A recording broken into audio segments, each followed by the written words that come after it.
At Boston Children's Cerebrovascular Surgery and Intervention Center, we invite patients to take part in research studies that help us better understand and treat cerebrovascular conditions. It's important to understand what the research is about and how your information will be used. That's why we have a clear consent process to make sure you have all the information you need. We will always review any research you may qualify for during your clinic visit, but this video will give you a quick overview of what to expect from the research team. It's important to remember that participating in research is always completely optional, and choosing not to be a part of a research initiative won't impact your care at Boston Children's in any way. One of our studies is called Testing of New or Modified Cerebrovascular Magnetic Resonance Imaging Techniques, led by Dr. Darren Orbach. We're testing new MRI sequences that go beyond the anatomy that we can see with standard clinical MRIs to learn more about the physiology or the effect on brain function. The new sequences will hopefully help us better understand how to diagnose and treat the cerebrovascular conditions affecting our patients. An MRI is a non-invasive test that uses magnets and radio waves to create detailed pictures of your brain. If you've had an MRI before, you probably know that it involves changing into a hospital gown and lying very still on a cushioned table. You'll be given a pair of earphones because the machine will make loud noises as it takes pictures of your brain.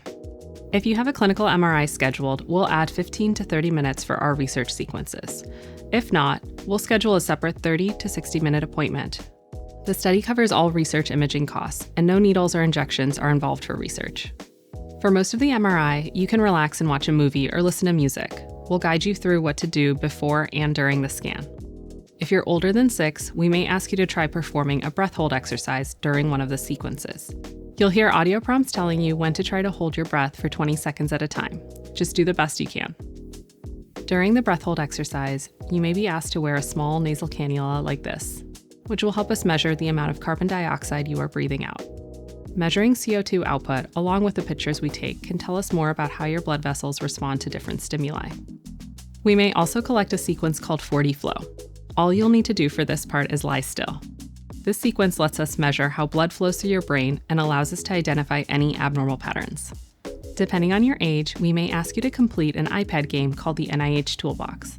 This game helps us learn about your processing speed and executive function. It takes about 10 to 15 minutes and happens during the same visit as your MRI or at your clinic visit. Participation is completely optional, and you can ask to stop the MRI or any of the research activities at any time.